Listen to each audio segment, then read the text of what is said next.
Parating na siya. Siya na balang magpaliwanag sa'yo. Sino? Sino siya?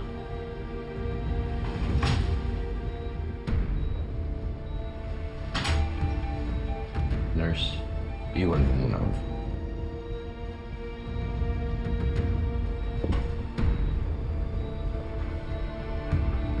Ikaw? Oo, Lailani. Iniligtas kita.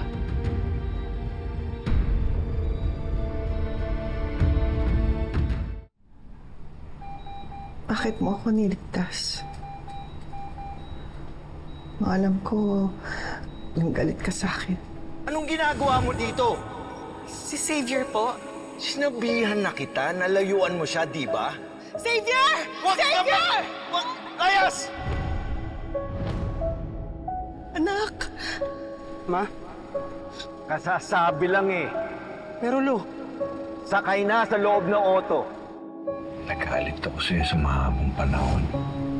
Inilayo si Xavier sa'yo. Dahil ang akala ko, tama ako. At ang akala ko, ikaw talaga ang may kasalanan sa pagkawala ng anak ko. Pero nag-usap kami ni Xavier. Pinatay niya ang papa mo. Justice is being served now. Justice? Alam niyo ba talagang kwento, Lo? Alam ko at alam mo rin. Alam niyo ba sinasaktan ni Papa si Mama? Lo, kung kinilala niyo lang si Mama. Lo, kung tira niyo lang kahit isang beses. Lo, malalaman niyo mabuti siyang tao. At hindi deserve to nangyari sa kanya, Lo.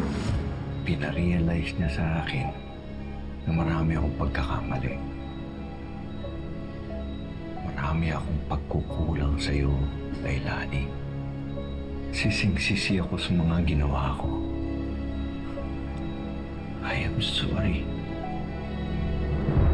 Kaya pinangako ko sa sarili ko na babawi ako sa'yo. Sa inyo ni Xavier, itatama ako ang mga mali ko habang may panahon at pagkakataon pa. Nung may nagtangka sa buhay mo at nung ma-ospital ka, alam kong nasa panganib ka. Ramdam ko na may nagmamanman sa'yo. Pero hindi lang malinaw sa akin kung sino, kung bakit.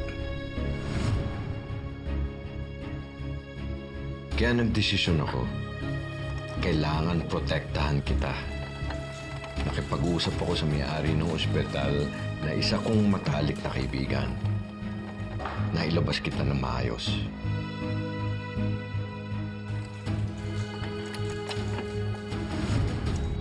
Dinala kita rito sa ligtas na lugar dahil alam ko isang araw magigising ka rin at i-explain sa amin ang lahat.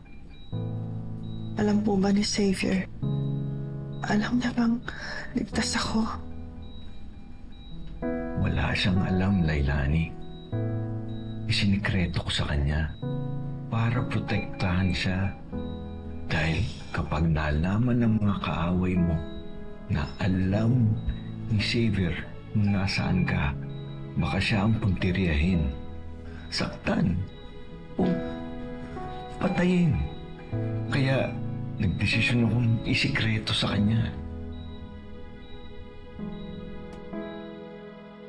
Nagpadala ako ng message sa kanya na sinasabing maayos ang kalagayan mo. Na hindi na niya kailangang mag-alala pa. Si Mama. Pero nasaan siya? Gusto ko makita ang mama ko. Xavier, kalma. I'm sorry, the subscriber cannot be reached. Please try again later. Kawawa naman ang anak ko.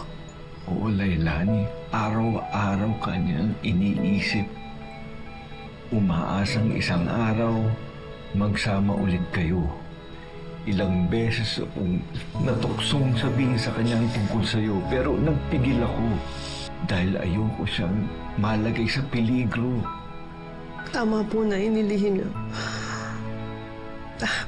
Importante na naligtas siya. Patawarin mo ko, Lailani. Ang tagal kong naging matigas sa iyo. Ngayon, ako naman ang humihingi ng kapatawaran.